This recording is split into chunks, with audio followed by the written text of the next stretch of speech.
ኢትዮጵያ በጋዛ ሰራዊት እንድታሰማራ ተጠየቀ። ሰላም ጤና ይስጥልኝ የኢትዮ ፎከስ ተከታታዮች፣ የዕለቱን ዜና ትንታኔ ይዘንላችሁ ቀርበናል። ቻናላችንን ሰብስክራይብና ላይክ በማድረግ ቤተሰብ ይሁኑ። ወደ ዝርዝር ዜናችን እናልፋለን። ከኢትዮጵያም ሆነ ከአሜሪካ መንግስት በኩል እስካሁን ማረጋገጫም ሆነ ማስተባበያ ባይሰጥም ኢትዮጵያ በዓለም አቀፉ የጋዛ አረጋጊ ኃይል ውስጥ ወታደሮቿን እንድታሳትፍ በውጭ ጉዳይ ሚኒስትር ማርኮ ሩቢዮ መጠየቋ ተዘግቧል። ጉዳዩን በቅርበት የሚያውቁ ሁለት ምዕራባውያን ዲፕሎማቶች ነገሩኝ ብሎ ታይምስ ኦፍ እስራኤል ባወጣው መረጃ ምንም አይነት ዝርዝር ሳይገልጽ ኢትዮጵያ ለጋዛ ሰላም አስከባሪ ኃይል ወታደሮች እንድታዋጣ ከአሜሪካ ጥያቄ ቀርቦላታል ሲል ዘግቧል። ይህ በእንዲህ እንዳለ ከጥቂት ሳምንት በፊት ህዳር 24 2018 ዓ.ም የአሜሪካው የውጭ ጉዳይ ሚኒስትር ማርኮ ሩቢዮ የአፍሪካ ቀንድ ሰላምና ቀጠናዊ መረጋጋትን በተመለከተ ከጠቅላይ ሚኒስትር አብይ አህመድ ጋር በስልክ መነጋገራቸውን መስሪያ ቤታቸው ማስታወቁ ይታወሳል። ነገር ግን በአሜሪካና በኢትዮጵያ ከፍተኛ ባለስልጣናት መካከል የተደረገውን የስልክ ውይይትን በተመለከተ ምንም አይነት ዝርዝር ባለመውጣቱ በተጨማሪ ከኢትዮጵያ መንግስት በኩል ስለ ንግግሩ የተባለ ነገር የለም። ጠቅላይ ሚኒስትር አብይና የውጭ ጉዳይ ሚኒስትር ሩቢዮ በህዳር ወር ማብቂያ ላይ ያደረጉት ውይይት በ4 ወራት ጊዜ ውስጥ ለሁለተኛ ጊዜ የተካሄደ ሲሆን የቀደመው ነሐሴ አጋማሽ ላይ የተደረገ ነበር።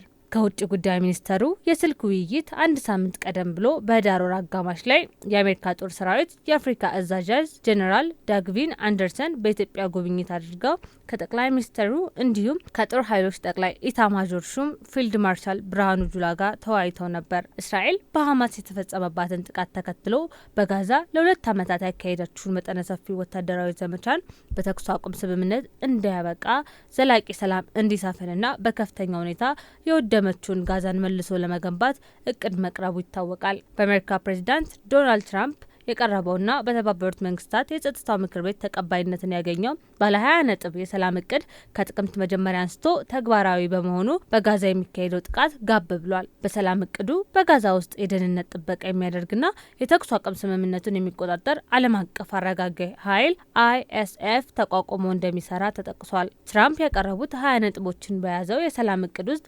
በ15ኛ ተራ ቁጥር ላይ የሰፈረው ሀሳብ አሜሪካ ከአረብና ከዓለም አቀፍ አጋሮች ጋር በመስራት ጊዜያዊ ዓለም አቀፍ አረጋጊ ኃይል ISF በማዋቀር በአስቸኳይ ጋዛ ውስጥ እንዲሰማራ ይደረጋል ይላል።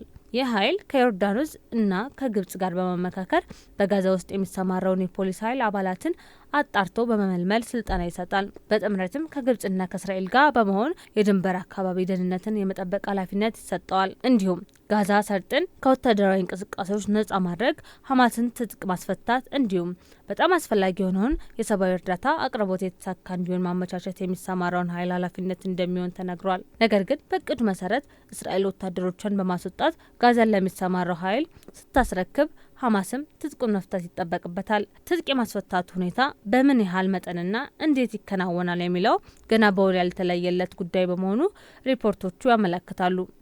የፕሬዝዳንቱን እቅድ ለማስፈጸም ዋነኛው ኃላፊነት ያለባቸው የውጭ ጉዳይ ሚኒስትሩ ማርኮ ሩቢዮ ባለፈው ሳምንት እንደተናገሩት በቅርብ ጊዜ ውስጥ ዓለም አቀፉ ሰላም አስከባሪ ኃይል ተሰባስቦ ስራውን የሚጀምርበት ሁኔታ እንደሚመቻች አመላክተዋል። በሁለቱም ወገኖች ተቀባይነት ያላቸው በርካታ ሀገራት ፍቃደኛ በመሆን የአረጋጊው ኃይል አካል ለመሆን ፍቃደኛ እንደሚሆኑ በጣም እርግጠኛ ነኝ ሲሉ ሩቢዮ ለጋዜጠኞች ተናግረዋል። በጋዛ የተካሄደውን የ2 ዓመት ጦርነት ያስቆመው ስምምነት ሁለተኛው ምዕራፍ የሆነው የአረጋጊ ኃይል ስምሪት በአዲሱ የአውሮፓውያን ዓመት መጀመሪያ ላይ እንዲሆን የአሜሪካ ከፍተኛ ባለስልጣናት ጥረት እያደረጉ ነው። ሮይተርስ የዜና ወኪል የአሜሪካ ባለስልጣናትን ጠቅሶ እንደዘገበው በርካታ ሀገራት ለተልዕኮ አስተዋጽኦ ለማበርከት ፍላጎታቸውን መግለጻቸውና ኃይሉን መጠን፣ ተዋጽኦ የሚሰፍርበትን ሁኔታ፣ ስልጣንና ኃላፊነቱን የሚወጣበት መመሪያ በመዘጋጀት ላይ መሆኑን ተገልጿል። እንዲሁም ባለፈው ሳምንት የአሜሪካ ጦር ሰራዊት ማዕከላዊ እዝ ከ25 የሚበልጡ ሀገራት ተገኝተው ወደ ጋዛ የሚሰማራውን ኃይል በሚኖረው የእዝ ተዋረድና በተያያዙ ጉዳዮች ላይ እቅድ ለማውጣት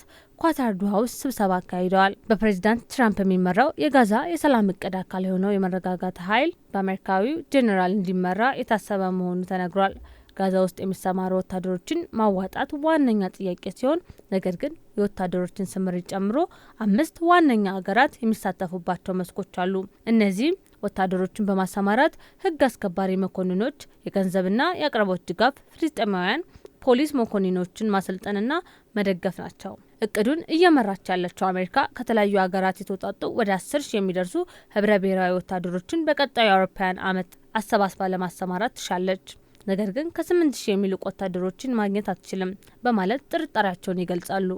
በጋዛ ውስጥ ለሚሰማራው ኃይል አስተዋጽኦ ለማበርከት ፍላጎታቸውን ካሳዩ 19 ሀገራት መካከል አብዛኞቹ በቁሳቁስ በአቅርቦትና በትራንስፖርት ዙሪያ ለመሳተፍ የወሰኑ ሲሆን ወታደሮችን በመላኩ በኩል ግን በተጨባጭ የተባለ ነገር የለም። ሳውዲ አረቢያንና የተባበሩት አረብ ኤሚሬትስን ጨምሮ በርካታ የመካከለኛው ምስራቅ መንግስትና የአሜሪካ ወዳጆች ለሚሰማራው ኃይል የሚያስፈልገውን ገንዘብ ለማሰባሰብ እየሰሩ መሆናቸው ተነግሯል። አሜሪካ የተለያዩ የዓለም ሀገራት በጋዛ ሰላም አስከባሪ ኃይል ውስጥ ተሳታፊ እንዲሆኑ ጥረት እያደረገች መሆኗን የሚያመለክቱ ሪፖርቶች እየወጡ ነው። አሜሪካ የምትፈልገውን ያህል ወታደሮች በጋዛ ለሚሰማራው ኃይል በጊዜው ማግኘቷን ባለመቻሏ በከፍተኛ ባለስልጣናቷ በኩል አገራት እንዲሳተፉ እያግባባች ነው። አገራት ወታደሮቻቸውን እንዲሳተፉ ምክንያት ከሆኗቸው ምክንያቶች መካከል የአረጋጊው ኃይል ስልጣንና ኃላፊነት እስከምን ድረስ እንደሚሆን ግልጽ አለመሆኑ ነው። ይህንንም ችግር ለመፍታት በዶሃው ስብሰባ ላይ ዋነኛ አጀንዳ ሆኖ ቀርቦ ነበር። በተጨማሪም በጋዛ ውስጥ የሚሰማሩት ወታደሮች የሐማስ ተዋጊዎችን ትጥቅ እስከ ማስፈታት የሚደርስ ኃላፊነት በትራምፕ እቅድ ውስጥ በመካተቱ ይህም አገራት ወታደሮቻቸውን ጋዛ ውስጥ ከሐማስ ጋር ፍልሚያ ውስጥ እንዲገቡ ሊያደርግ ይችላል የሚል ስጋት በመፍጠሩ ነው። በእርግጥም የትጥቅ መፍታት ጉዳይ በሐማስ በኩል ሙሉ ተቀባይነት የለውም። በቅርቡ የሐማስ ከፍተኛ ባለስልጣን የሆነው ካሊድ ማሻል ለአል ጀዚራ ሙሉ ትጥቅ መፍታትን የሚመለከተው ሀሳብ ከሐማስ በኩል ተቀባይነት የሌለው ነው ሲሉ ተናግረዋል። ነገር ግን እስራኤልና አሜሪካ ፍልስጤማዊ ቡድን ትጥቁን እንዲፈታ ያለማቋረጥ ሲጠይቁ ቆይተዋል። የአሜሪካው ምክትል ፕሬዚዳንት ጄዲ ቫንስ ባለፈው ጥቅምት ወር ላይ የሐማስ ትጥቁን ማስረከብ ቁልፍ ጉዳይ ነው ሲሉ አጽንኦት ሰጥተው ነበር። አሜሪካ ሰላም አስከባሪ ኃይል ለማሰባሰብ እየተጣደፈች ባለችበት ሁኔታ የሐማስ ትጥቅ መፍታት ጉዳይ ላይ አስቸኳይ ግልጽ ያለ ውሳኔና ስምምነት ላይ ካልተደረሰ የታሰበው የጋዛ አረጋጊ ኃይል ስምሪትን ከማደናቀፍም አልፎ ሌላ ዙር ግጭት እንዳይቀሰቀስ ያሰጋል። በርካታ ሀገራት በጋዛ ዓለም አቀፍ አረጋጊ ኃይል ውስጥ በአንድም ሆነ በሌላ መልኩ አስተዋጽኦ ለማድረግ ፈቃደኛ መሆናቸውን የገለጹ ቢሆንም በተጨባጭ ምን ያህል ወታደሮችን ለማሰማራት ወይም የገንዘብ ድጋፍ እንደሚሰጡ ይፋ የሆነ ነገር የለም። ከመነሻው አሜሪካ፣ ግብጽ፣ ዮርዳኖስ፣ የተባበሩት አረብ ኤሚሬቶች እና ኳታር የሰላም አስከባሪው ስምሪት ተግባራዊ ለማድረግ ከፊት ሆነው እየጣሩ ነው። ነገር ግን ወታደሮቻቸውን ለማሰማራታቸው ምንም ፍንጭ አልሰጡም። ነገር ግን የሩቅ ምስራቁ ሀገር ኢንዶኔዥያ በጤናና በመልሶ ግንባታ ውስጥ የሚሳተፉ እስከ 20 ሺህ የሚደርሱ ወታደሮችን ለማዋጣት ፈቃደኛ በመሆን ቀዳሚ ናት። በተመሳሳይ አውሮፓዊቷ ጣሊያንም ለጋዛ ሰላም ወታደሮቿን እንደምትልክ የእስራኤሉም ሀርቴዝ ጋዜጣ ዘግቧል። ቱርክ ወታደሮቿን የማሳተፍ ፍላጎት እንዳላት ብትገልጽም በጋዛው ጦርነት ወቅት በነበራት አቋም ምክንያት እስራኤል ተሳትፏን አልተቀበለችውም። እንዲሁም የቱርክ ወዳጅ የሆነችው አዘርባይጃን ከመነሻው ፈቃደኝነቷን ገልጻ የነበረ ቢሆንም ሀሳቧን ለመቀየር እያንገራገረች መሆኗን አንዳንድ ሪፖርቶች እየጠቆሙ ነው። አሜሪካ የጋዛ አረጋጊ ኃይል በአጭር ጊዜ ተዋቅሮ ዋነኛ ጉዳይ የሆኑትን ወታደሮች ከተለያዩ ሀገራት በማሰባሰብ በትራምፕ የተኩስ አቁም እቅድ መሰረት በጋዛ ውስጥ ተሰማርተው ሁለተኛ ምዕራፍ ስምምነት ስኬታማ እንዲሆን እየጣረች ነው። እስካሁን የአሜሪካ የውጭ